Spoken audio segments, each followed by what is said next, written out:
Say hi. Say hi. Say hi to the camera. Okay. What's up, people? Welcome back. Hopefully you're doing well. And today I want to talk about something that I wasn't planning on talking about, but I thought about it on set yesterday or a couple days ago when this comes out. And it's weird because I was on set working, DPing a project, all the things that I want to be doing, I love doing, yet I found myself at a point in some downtime on Instagram scrolling and, seeing some projects that other people were doing that day, and it was, I guess, a lot better than what I was doing. Even though the project I was doing was, it was decent, it was fun, but it wasn't anything, crazy, for example. And I found myself in that moment comparing myself and getting in my head while I was on set working as a DP. It's almost counterintuitive in a way. It's you only get those scenarios when you're not working and you're at home and you're not getting booked. But I had this experience when I was working, and I found that this was just something that I wanted to kind of talk about, maybe. Comparison is the thief of joy. This is a quote that honestly gets tossed around so much now, and I'm also guilty of using it in many ways. But the biggest way that I see this quote being used is in a negative sense, when comparing yourself to others, in the sense that you could be doing something really great in your life. You could be pursuing a passion.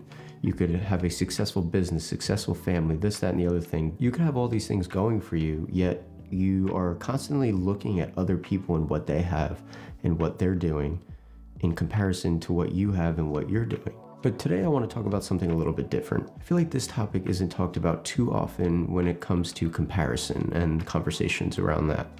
A lot of it is comparing yourself to others, but what I want to talk about today is comparing yourself to yourself now versus yourself a year ago or 2 years ago. I feel like this is an important topic because when you compare yourself to others, you talk badly about yourself a lot of the times. It's more negative.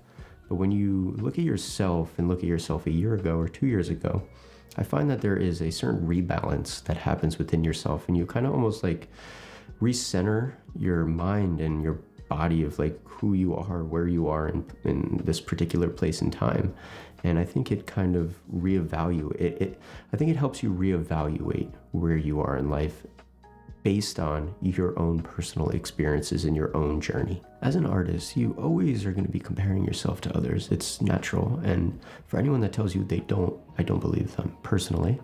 You're always going to compare yourself to what other people are doing, the art that they're making, the equipment that they're using, how much money they're making, how fast their career is progressing. And I feel like that is a natural, thing that humans do.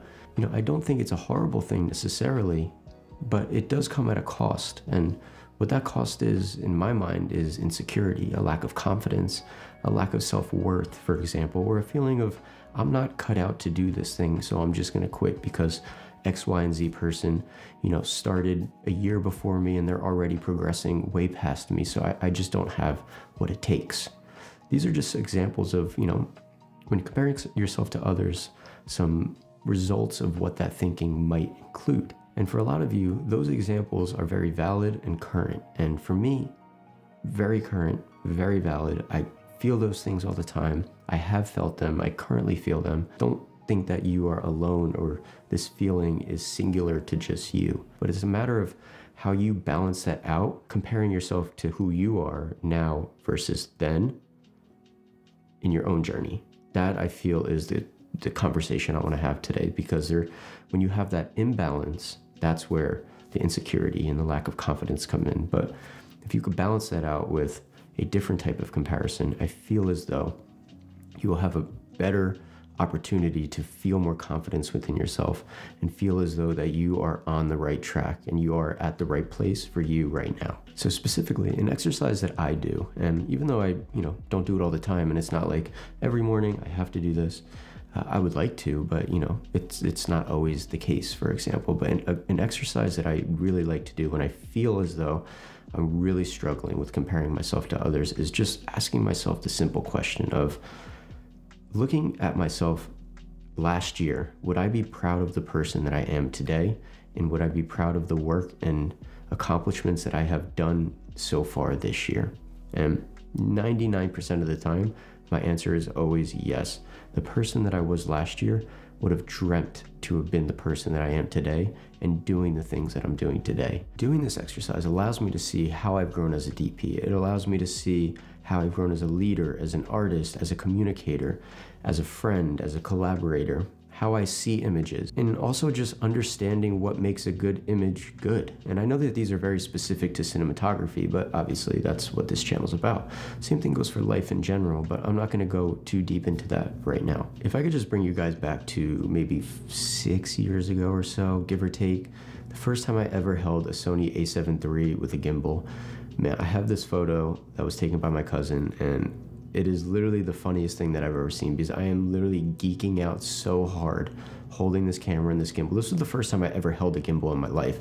I thought it was the coolest thing in the world. And looking back on this photo, it makes me realize that where I am now, I couldn't even conceptualize back then where I am now. So another example was the very first time I worked with Danny as his intern. This was on his Bad Mama documentary, maybe 3-ish years ago, give or take. This was the first time I saw an Alexa Mini in person, and again, I snuck a couple pictures, and I was like, I can't believe I'm seeing this camera in front of me right now. Like, I thought that camera was so out of touch, so out of reach, and the fact that I was seeing it in front of me literally just made me so excited. I never thought that I would get an opportunity to even see an Alexa Mini, let alone eventually work with one and work with one more consistently now, and even own a Sony Venice now. I feel like I keep reiterating the simple fact that like what you're doing now is literally what you dreamt of doing last year, 2 years ago. Pretty soon after that, I committed and invested in the Ursa, which I'm still using today and I'm recording this video on. And this camera truly changed who I am, who I was, changed the trajectory of my career and how I perceived myself and how I wanted to create images as a DP. Looking back at a lot of the images and projects that I've created with this camera is it's just nostalgic to me because I see myself now back then and I see what I was trying to do and I see all of the compositional attempts and the lighting attempts. I see the seeds of who I am back then, and the growth of the images and the things that I'm creating now are a direct result of the hard work and the trials and practices that I've done back then. As I sit here today, owning a Sony Venice, owning some equipment, shooting a feature film, shooting hundreds of branded content pieces, commercials, documentaries, I would be destroying myself. It would be a detriment to the work that I put in years ago, the person that I was years ago, to sit here and say that I'm not good enough, to say that I don't have what it takes. You owe it to your past self to say that where I am now, I've come so far from where I was back then. Everyone's journey is different. I don't want you to look at my journey as a means to compare yourself to mine. I'm using mine as an example for you to look at yours and look within yourself to find where you see growth in your journey, in your path. Being a DP is only a portion of my career. Now, after about 3 years or so, I can confidently say that YouTube is just as much a part of my life as DPing and requires an equal amount of time and effort and precision and attention to detail. When I first started YouTube, I was really struggling with trying to find myself. I didn't know who I wanted to be. I didn't know who I wanted to present to the world. I didn't know what I wanted to talk about. And simultaneously, as I was becoming a DP, I started my YouTube channel. So a lot of you that have been following me from the beginning know that those beginning videos, those first couple videos, were literally me trying to figure out how to be a cinematographer. All the practices, the lighting breakdowns and practices that I was doing, those were me simultaneously trying to be a YouTuber and also trying to be a DP at the same time. It really did take me a long time to find who I was and the voice that I wanted to share with the world. The one thing that really helped me find my voice and my style of video was the music that I put behind my videos. Naturally, I'm pretty chill and calm in real life, and I wanted my videos to best represent that. So finding music that fit who I was important to helping me find my style and my voice. Since the beginning of my journey, I have been using MusicBed to supply all my music needs. And for YouTube, I tend to always find music by going to the Songs tab, genre, ambient hip hop, then usually hitting the happy mood and instrumental. This is usually my secret sauce to finding all of my chill YouTube video background music. And sometimes when I want to find music outside of my normal niche, the playlist that MusicBed supplies, whether it's filmmakers, creators, or just vibes in general, MusicBed has so many different playlists that you could choose from, and without a doubt, you'll be able to find the right song for whatever project you're working on. And for anyone that wants to check out a lot of my favorite tracks, I have my own personal playlist that you guys can check out in the link in the description below. Hear the difference for yourself and sign up for a free account. Use the code Carlo to receive 1 month free when you purchase an annual subscription. Thank you, MusicBed, for sponsoring today's video. Looking at where this channel is, nearly 35,000 subs, gets me kind of emotional, and I think it's because I truly understand what it took to get to this place, and I know all of the work that I put in to truly get to where we are, and the amount of times that I almost just quit. I think I identify more as a DP than a YouTuber, which results in more anxiety, I think, for me, and more comparison when it comes to comparing myself to other DPs. And maybe that's just because when I'm on Instagram, I'm not really, too involved in the YouTube space, whereas I'm very involved in the traditional filmmaking space. I'm following a lot of DPs, directors, and I see all the amazing commercials and projects that they're working on. And that for me is very exciting and very enticing. But for YouTube, not that I don't look up to a lot of YouTubers, but I tend to not subscribe to a lot of people and what they're doing on YouTube.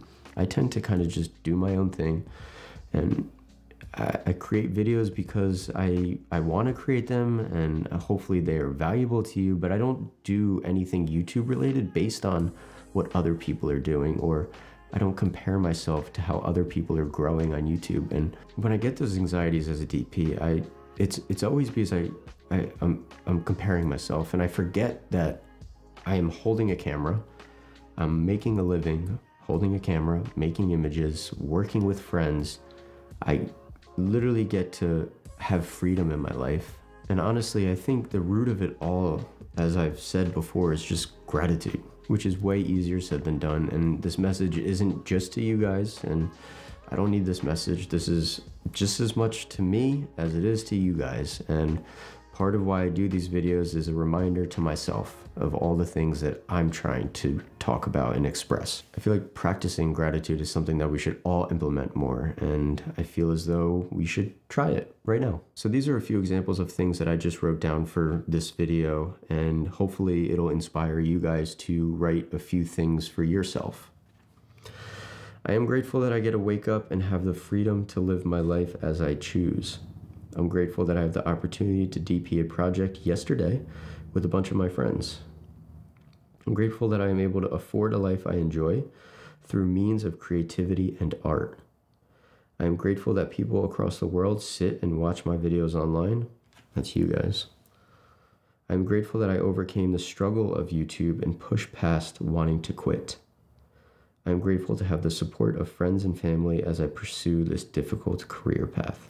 So like I said, those are just examples that I wrote down for this particular video, and hopefully it inspires you guys to get off of this video and sit with yourself for a couple minutes and just remind yourself what you should be grateful for and reflect on where you are now compared to where you were last year. So hopefully you found this video beneficial and inspiring potentially, and made you think a little bit more. And yeah, again, this journey is long.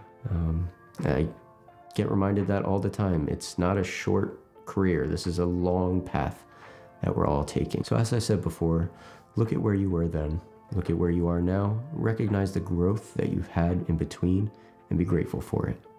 So that's what I'm going to leave you with today. Have a great day, everyone. I'll see you next time. Peace out.